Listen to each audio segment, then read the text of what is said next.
Namaskar. Welcome to episode 5 of Indian Political History series on RIG History Extended. In our last episode, we explored the literary sources, the sacred hymns, royal inscriptions, and epic tales that revealed how Indians recorded their own past. But history never speaks in one voice.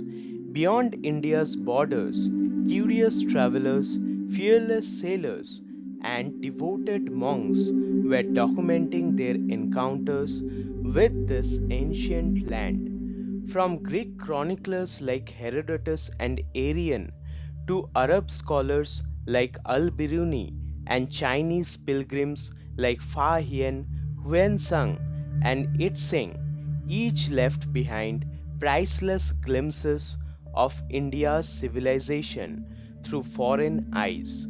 So today, let's embark on a journey across continents and centuries to rediscover how the world once saw India, a land of wisdom, faith, and wonder. Foreign accounts of ancient India. This presentation explores the foreign literary accounts that provide vital information on Indian history, culture, and religion, supplementing indigenous sources like inscriptions and literature. Each examines records left by Greek, Roman, Arab, Persian, and Chinese travelers and historians, each offering unique perspectives shaped by their journeys, motives, and cultural backgrounds. The early sections discuss Greek chroniclers such as Herodotus, Arrian, Diodorus, and Plutarch, while writings illuminate India's political and geographical landscape during and after Alexander's invasion. The middle portion focuses on Arab travelers like Abu Zaid Hasan and Al-Biruni, who presented detailed observations on Indian sciences, customs, and society during the early medieval period. The later sections highlight Chinese monks Fa-Hien, Hiuen Tsang, and I-Tsing, whose pilgrimages to India between 4th and 7th centuries AD provide invaluable records of Buddhist learning and monastic life. Together, these foreign accounts serve as independent testimonies to India's spiritual influence, trade relations, and educational achievements, making them indispensable for reconstructing the chronology and civilization of ancient India. Greek and other foreign accounts of ancient India. Ancient India's history was enriched by records left by Chinese pilgrims, Greek and Arab seafarers, and European classical historians, providing vital insights into India's past. Greek sources are valuable for their precise information and their ability to provide invaluable dates for chronology, helping historians fix the timeline of India's early history. The earliest known Greek account was by Skylax, who navigated the Indus River around 547 BC, but unfortunately his original work has been lost. The next Greek writer was Ctesias, whose accounts were mostly fables. Herodotus, 484 to 406 BC, also described India. Though his work was better than Ctesias, it was unreliable as he depended heavily on Persian sources. More valuable were the works of Greek writers who visited India with or after Alexander's invasion, offering first hand information and systematic observations about India's people and geography. Greek and Latin writers on Alexander's invasion. The invasion of Alexander was recorded by both Greek and Latin historians, giving comprehensive accounts of his campaigns in India. Arrian wrote the Anabasis of Alexander, Book 4, a major historical source detailing Alexander's march through India.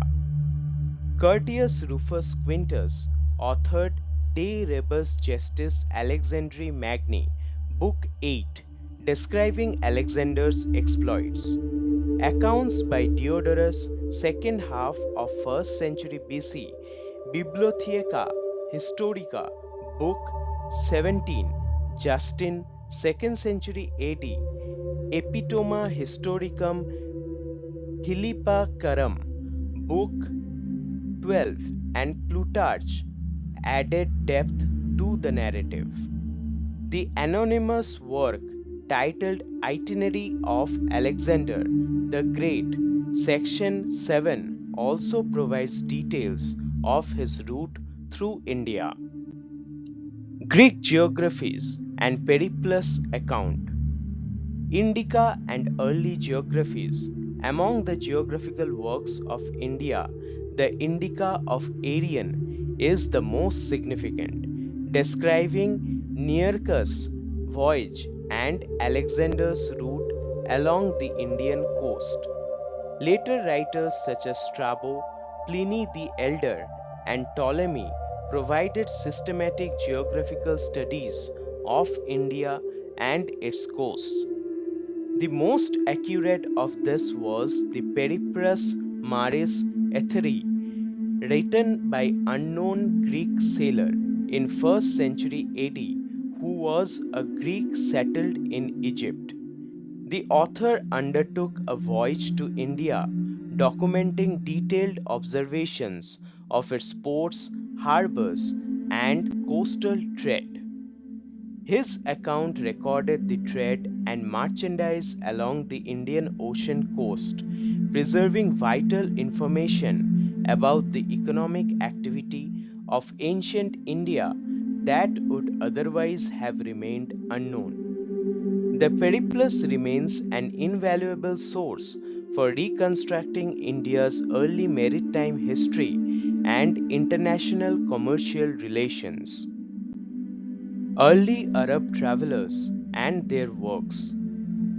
From the 9th century AD, Arab travelers and geographers began documenting India, providing fresh insights into its culture, geography, and economy. The first Muslim writer of note was Ibn Khurdadawi, whose book The Roots and Kingdoms was composed between AD 844 to 848, though it is less significant than later works for Indian history. Abu Zaid Hasan of Siraf.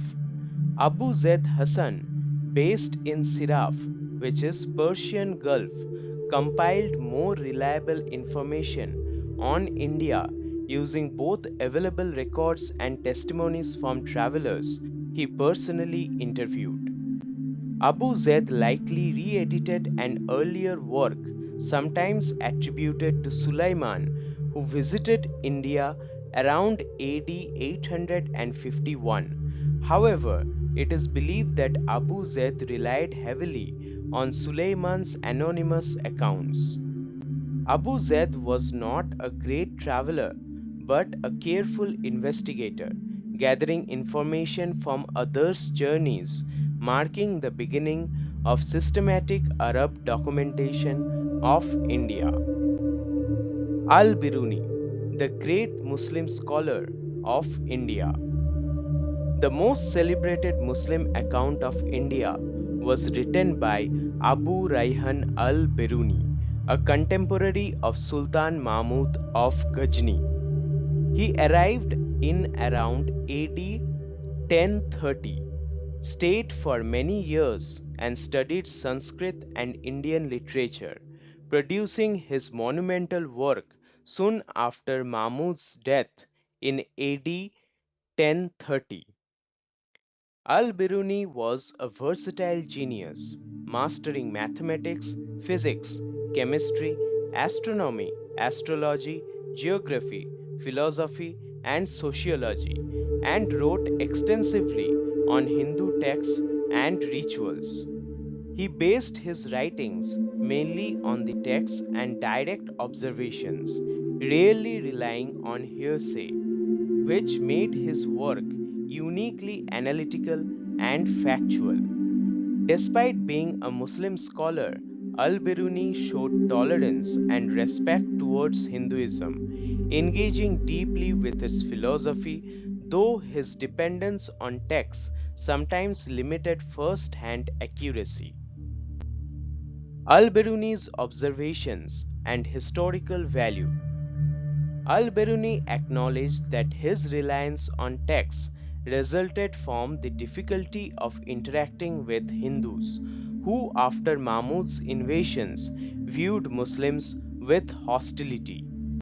He recorded that Mahmud's temple destructions and raids caused widespread resentment.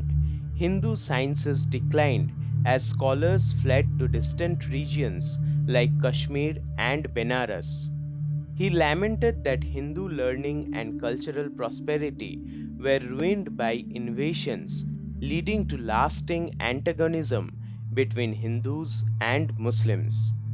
His writings blend historical observation with socio-religious analysis, preserving details about Indian sciences, customs, and education systems.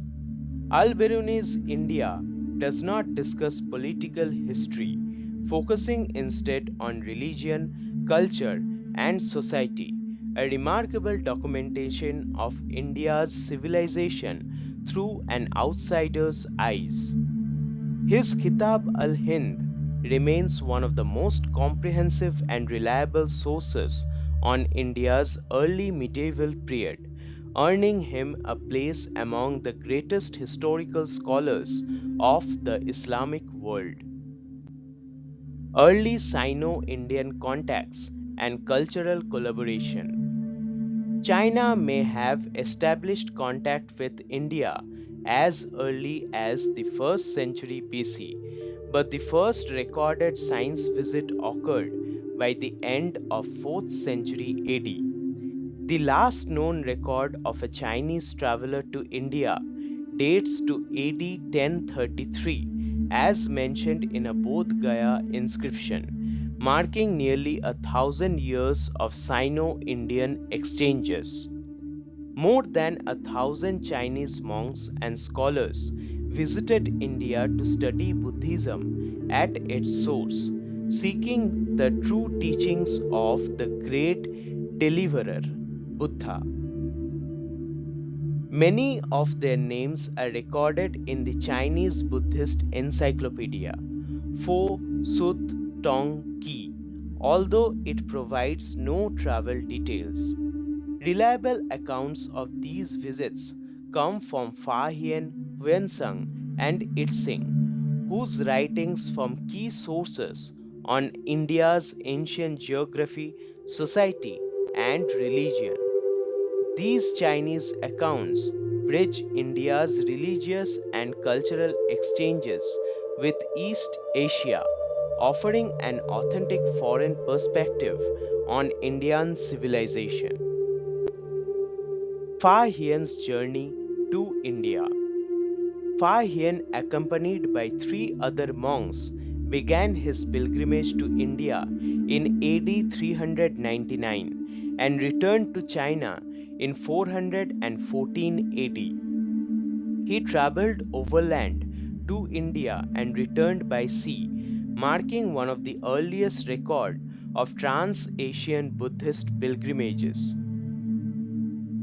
His primary aim was to collect Buddhist scriptures and observe monastic practices in India to aid the preservation of authentic Buddhist teachings in China. During his 15-year stay, Fa-Hien visited several key Buddhist centers in North India, including major monasteries and pilgrimage sites. His travelogue, Fo Q Ki, Record of Buddhist Kingdoms, offers vivid descriptions of Indian society, monastic life, and religious practices during the Gupta period. Fa-Hien's work provided the earliest and most accurate Chinese description of India, strengthening the historical and spiritual bond between the two civilizations. Huyen Tsang's visit and legacy. Born around AD 600, Huyen Tsang was one of the greatest Chinese pilgrims to visit India, motivated by his quest for true Buddhist scriptures. He defied a Chinese imperial ban on foreign travel and set out in AD 629, crossing the dangerous deserts and mountains without a guide, relying solely on his wit and perseverance. He spent 16 years in India, studying at Nalanda University, and was warmly received by Harshavardhana, the ruler of North India at the time. Huyen Tsang produced detailed accounts of India's geography, politics, society, and Buddhist centers, which remain among the most authoritative ancient records. After returning to China, he maintained correspondence with Indian scholars. Letters like one from Dharmavardhana of Nalanda reflect the deep intellectual ties formed. His work, Cu Records of the Western World, remains a monumental source for reconstructing 7th century Indian history and Indo-Chinese cultural relations. I-Tsing's pilgrimage and contributions. I-Tsing, another eminent Chinese pilgrim, started for India in AD 671 at the age of 37 and returned to China in AD 695 after an extensive spiritual and scholarly voyage.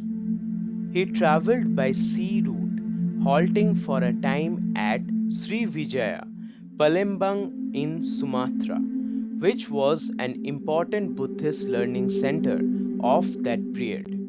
I-Tsing spent 10 years at Nalanda, the great Buddhist university, where he copied nearly 400 Buddhist texts and studied under renowned Indian monks. His translations and writings greatly contributed to the spread of Indian Buddhist philosophy in East Asia, bridging the cultural gap between India and China. Upon his return, he brought with him the sacred manuscripts and translated them into Chinese, ensuring their preservation for future generations.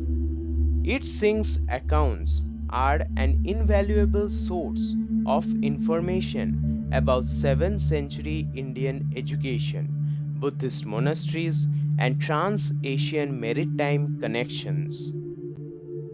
Value and limitations of Chinese pilgrims' accounts. The main limitation of Chinese travelers' writings lies in their religious bias. They were primarily composed for the spiritual edification of Chinese Buddhists. Their focus on sacred sites meant political events and rulers' names were often omitted, making these records incomplete as political sources.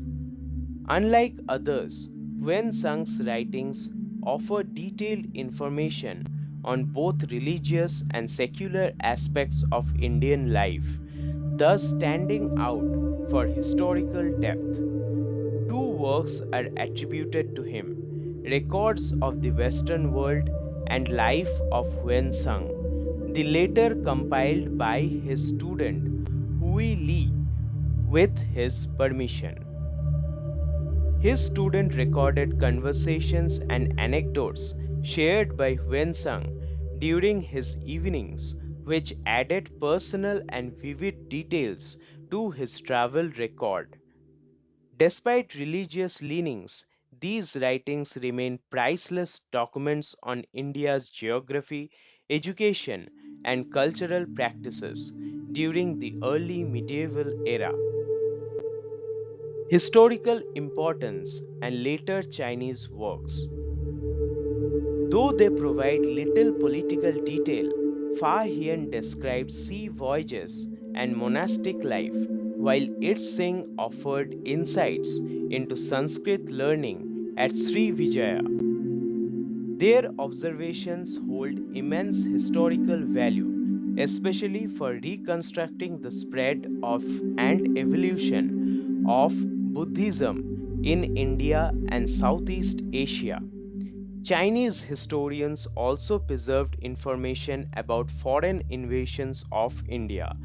These include Che Ki, historical memoirs by Siu Ma Stien, 1st century AD, Cien Han Chao, history of early Han dynasty, and Hugh Han Chao, history of later Han dynasty.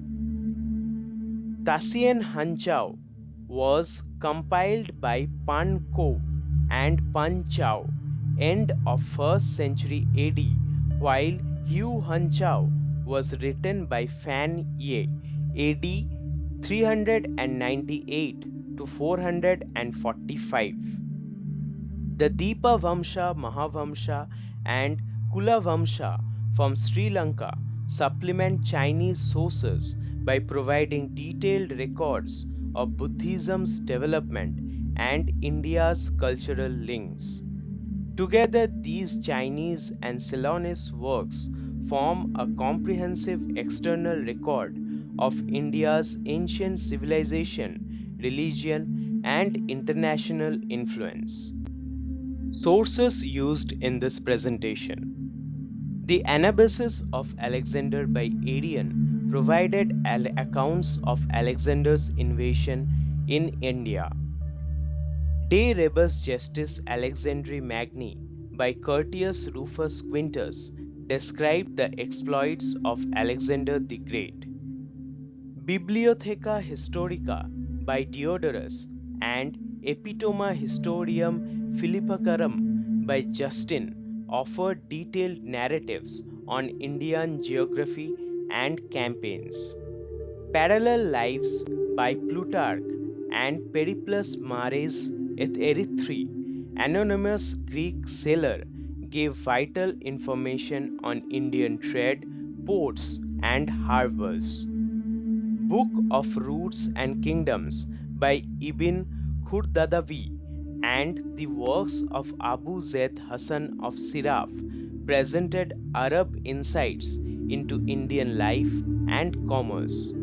Kitab al-Hind by Abu Rayhan al-Biruni served as the most comprehensive Muslim account of India's sciences and culture. Fu Kio Ki by Fa-Hien, Su Yu Ki by Hiuen Tsang, and writings of I-Tsing recorded Buddhist learning and Indian society. Che Ki by Sasiu Ma Chien and Cien Han Chao by Pan Ko and Pan Chao and Hugh Han Chao by Fan Ye contained Chinese historical data on India. The Ceylonese chronicles Deepavamsha, Mahavamsha, Kulavamsha preserve Buddhist and historical traditions linked to India. Modern references include P.C. Bagchi's India and China and textbook Concise History of Ancient India, which provided the foundational research for this presentation. And that brings us to the end of this fascinating exploration of foreign accounts of ancient India. Records that not only complement our own history but also reveal how India shaped the minds of travelers from Greece to China, But here's a question to ponder until our next episode. If foreign travelers like Al-Biruni and Hiuen Tsang could describe India with such admiration centuries ago, what do you think they would write if they visited our country today? Share your thoughts in the comments below.